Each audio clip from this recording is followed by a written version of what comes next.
Halo teman-teman, kembali lagi di channel YouTube Operator. Di video kali ini saya akan menjelaskan tutorial tentang cara mengerjakan Dapodik versi 2023 dari awal sampai akhir atau sampai sinkronisasi. Nah, video ini dibuat bagi teman-teman yang baru belajar menggunakan Dapodik. Bisa ikuti tutorial ini sampai selesai. Teman-teman ketika nanti buka Dapodik pasti akan muncul pertama kali beranda. Nah, kemudian teman-teman bisa dikerjakan dulu satu persatu dari menu sekolah yang ada di sini. Di menu sekolah, teman-teman di sini kerjakan dulu identitas sekolah. Di sini akan kita isi dari lokasi sekolah, yaitu RT atau RW. Bagi teman-teman yang berada di kelurahan, itu mungkin ada nomor RT dan nomor RW-nya. Namun kalau berada di pedesaan, cukup di sini diisi 0 saja. Nah, kemudian nama dusun atau banjar dinas, kemudian kode pos tempat sekolah teman-teman. Di sini di data administrasi sekolah, jika di sekolah teman-teman memiliki layanan kebutuhan khusus, bisa diisi di kolom ini. Bagi yang tidak, lewati saja. Kemudian status kepemilikan itu teman-teman bisa pilih di sini. Nah, karena sekolah ini milik yayasan, jadi saya pilih yayasan. Kemudian teman-teman harus perhatikan di sini, yaitu MBS. MBS ini artinya menerima bantuan sekolah. Jadi bersedia teman-teman menerima bantuan bos sekolah. Di sini harus klik untuk menerima bantuan sekolah. Kemudian diisi ini nama wajib pajak, sekolahnya pasti punya, silakan diisi namanya. Kemudian NPWP-nya. Lanjut kontak sekolah. Jika memiliki nomor telepon silakan isi. Kalau tidak silakan diisi nomor kepala sekolahnya saja. Kemudian emailnya silakan diisi di sini dan websitenya. Jika sudah, tinggal klik simpan. Nah, maka akan muncul tadi notifikasi seperti tadi, kuning, warna kuning. Kemudian lanjut teman-teman mengisi di sini data periodik. Nah, data rinci sekolah ini dimulai kita mengisi data periodik mulai dari waktu penyelenggaraan, sumber listrik, daya listrik, kemudian waktu ketersediaan listrik. Nah, di sini juga teman-teman karena tadi memilih MBS menerima bantuan, jadi di sini juga teman-teman harus perhatikan bersedia menerima BOS, pilih iya. Kemudian sertifikat ISO, nah ini teman-teman kalau punya silakan diisi, kalau tidak silakan diklik proses sertifikasi aja. Nah, akses internet silakan diisi teman-teman, internet yang dimiliki. Yang ini mungkin internet ke-1, yang ini internet kedua, silakan teman-teman diisi. Nah, kemudian lanjut ke sanitasi. Teman-teman perlu ketahui, untuk di data rinci sekolah ini teman-teman boleh dulu mengisi semuanya dari data periodik, sanitasi, dan data dinamis dan selanjutnya, kemudian baru disimpan. Boleh seperti itu, dan juga boleh satu persatu diisi lalu simpan. Di menu sanitasi ini teman-teman isi data seperti ini ya, sumber air minum, kecukupan air dan sebagainya sampai selesai di sini. Kemudian data dinamis silakan juga teman-teman isi, dan ini ditanyakan kepada wakil kurikulum atau sekolahnya yang bertanggung jawab. Nah, di sini juga penting teman-teman, kepanitiaan sekolah teman-teman harus isi, yaitu penanggulangan tindak kekerasan, literasi sekolah, penyelenggaraan komite sekolah, supaya tidak invalid nanti divalidasi. Kemudian blok grant silahkan kalau ada teman-teman diisi.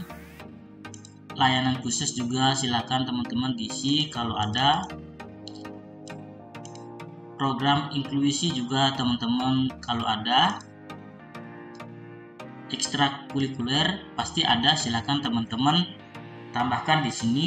Namun sebelum menambahkan di sini, teman-teman harus input dulu di rombongan belajar ini, kemudian di ekskul tambahkan dulu di sana, baru bisa ini di input. Kemudian penyelenggaraan pondok pesantren, yang paling penting adalah program pengajaran yang dilayani. Nah, karena sekarang adalah kurikulum merdeka di kelas 10, jadi teman-teman di sini tambahkan kurikulum merdekanya, yaitu merdeka umum. Caranya yaitu tinggal klik tambah. Karena saya sudah menginputnya, jadi di sini tidak ada pilihannya. Kemudian bagi teman-teman yang baru memilih, di sini akan ada pilihan merdeka umum. Jadi kalau sudah klik pilihan merdeka umum, tinggal pilih, nanti akan muncul di sebelah kanannya, kemudian simpan dan tutup. Setelah itu akreditasi. Biasanya di sini otomatis kalau sekolahnya sudah akreditasi. Lanjut kita ke menu Sarpras. Nah, di menu Sarpras yang paling pertama dikerjakan adalah yang di atas ini teman-teman. Nah, kalau teman-teman semester lalu sudah pernah mengerjakan, tinggal kita memainkan menu aksi, kemudian salin data periodik dan klik iya, maka akan di copy data Sarpras yang di semester kemarin. Kemudian kita klik ini, secara otomatis ini juga akan disalin dari semester lalu. Nah, kemudian setelah di tanah dan bangunan, teman-teman pilih ruang. Nah, di ruang inilah nanti teman-teman mengisi kondisi ruang. Ketika baru mendownload atau menginstal ini di versi 2023, maka ruang-ruang yang ada dalam bangunan tersebut akan terdeteksi invalid di validasi karena kondisi ruangnya belum diisi. Nah, untuk mengisi kondisi ruangnya, tinggal teman-teman klik di sini di ruangnya, kemudian klik kondisi ruangan. Nah, silakan diisi sesuai dengan keadaan yang real di sekolah, entah itu rusak ringan, rusak sedang, dan rusak berat. Nah, kalau sudah di sini tinggal teman-teman juga sesuaikan kerusakannya, entah itu berapa persen, 10, 20, dan sebagainya. Kalau sudah, simpan. Kalau semuanya sudah dikerjakan kondisi ruangnya, nah kemudian teman-teman di sini juga pilih ruang kapsek, diisi juga kondisi ruangnya. Ruang laboratorium juga diisi kondisi ruangnya. Ruang perpustakaan dan seterusnya ini juga terus diisi kondisi ruangnya. Nah, kemudian kalau sudah terisi semuanya, ini juga isi ya teman-teman, kalau memiliki alatnya. Angkutannya silakan kalau ada angkutan umumnya seperti mobil dan sepeda motor, buku juga diisi. Nah, kalau sudah diisi semua, kita lanjut ke menu GTK. Ketika baru install Dapodik versi 2023, maka biasanya di sini datanya kosong dulu semua teman-teman. Nah, jika terjadi data kosong, silakan teman-teman klik salin penugasan, kemudian pilih iya, maka akan tersalin data dari semester yang lalu. Kalau sudah ini muncul, silakan nanti kalau ada perubahan disesuaikan ya teman-teman. Nah, kemudian tekniknya juga seperti itu, salin dari penugasan, klik iya. Lanjut, kita pergi ke peserta didik. Di sini di peserta didik, ketika juga terjadi data yang kosong, silakan teman-teman juga salin data periodiknya dari semester lalu. Klik iya, maka akan muncul datanya secara otomatis. Nah, perlu teman-teman ketahui ketika sudah salin data periodik, itu biasanya data tinggi badan, berat badan, dan likat kepala yang menjadi penyebab invalid di validasi. Silakan teman-teman dicek di sini Kalau memang divalidasi ada beberapa siswa yang invalid karena data rinci siswa, maka teman-teman cek di data periodik peserta didik. Nanti isi di sini ya teman-teman, kalau sudah disimpan. Jika juga ada waktu teman-teman, seharusnya ini juga harus diisi registrasi. Nah, terus jenis pendaftarannya gimana, terus program pengajarannya yang dipilih apa, nah kemudian sekolah asalnya dari mana, dan sebagainya. Kalau sudah, silakan simpan dan tutup. Ini harus diisi sebenarnya ya teman-teman, tapi karena harus sinkron dulu supaya datanya masuk ke pusat, tinggal teman-teman salin data periodik aja dulu sementara biar tidak invalid saja. Kalau sudah salin data periodik, kita masuk ke rombongan belajar dan ke menu reguler. Nah, di sini teman-teman ketika kelasnya masih kosong di sini, teman-teman bisa menyalin data menu aksi di sini, terus klik kenaikan kelas. Nah, pilih kelas yang mau dinaikkan. Karena di sini saya sudah mengerjakan kenaikan kelasnya, jadi di sini tidak ada pilihan kelas 10 dan kelas 11. Biasanya di sini ada kelas 10 dan kelas 11, itu yang bisa dinaikkan kelasnya. Kalau tingkat kelas 12 itu tidak bisa karena siswanya sudah keluar atau lulus, otomatis tidak bisa dinaikkan kelasnya. Nah, kalau sudah mengisi atau menginput kelas, teman-teman ke ekskul, ini juga boleh belakangan dikerjakan teman-teman ya. Kalau ingin cepet-cepetan sinkron, setelah sinkron boleh dikerjakan supaya bisa pelan-pelan kerjanya. Nah, ini dibiarkan dulu, kemudian ini bisa dilewati dulu, kemudian jadwal juga bisa dilewati dulu untuk bisa sinkronisasi lebih awal supaya masuk saja datanya ke pusat. Kemudian di sini baru nanti teman-teman pilih validasi.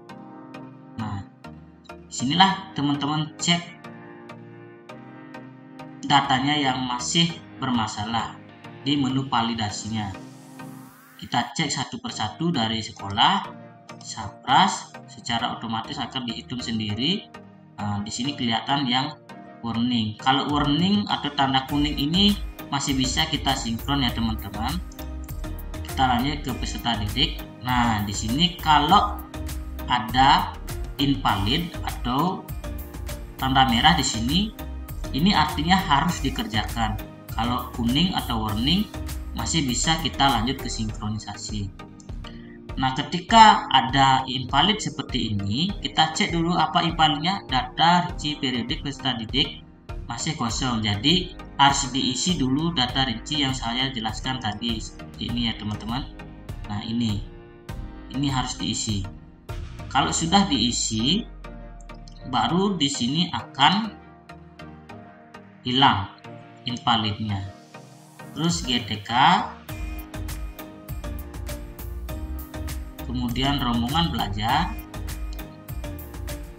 ini juga harus dicek ya teman-teman. Kemudian pembelajaran, nilai, referensi. Ketika di sini sudah terhitung semua dan tidak ada invalid, misalkan di sini tidak ada invalid, teman-teman bisa lanjutkan ke sinkronisasi. Baru teman-teman lanjut ke pengaturan tukar pengguna. Nah, di sini nanti masukkan kode registrasi sekolah yang dimiliki. Biasanya ini didapat dari pusat atau dinas provinsi terkait. Kita isi ya teman-teman. Kita klik OK. Nah, kemudian di sini cari nama kepala sekolahnya. Karena hanya akun kepala sekolahnya baru bisa untuk sinkronisasi. Klik tukar pengguna. Nah, disinilah nanti teman-teman bisa melakukan sinkronisasi. Kemudian sebelum klik menu sinkronisasi ini, teman-teman kembali lagi cek validasi. Nah, di sini terus teman-teman ya. Cek semuanya. Nah, jika sudah ini invalidnya kosong, baru teman-teman nanti bisa lanjut ke sinkronisasi. Itu saja dulu ya teman-teman untuk video kali ini. Semoga bermanfaat dan bisa membantu pengerjaan teman-teman. Jika ada pertanyaan silakan chat di kolom komentar. Terima kasih sudah mengunjungi video ini dan sampai jumpa di video selanjutnya.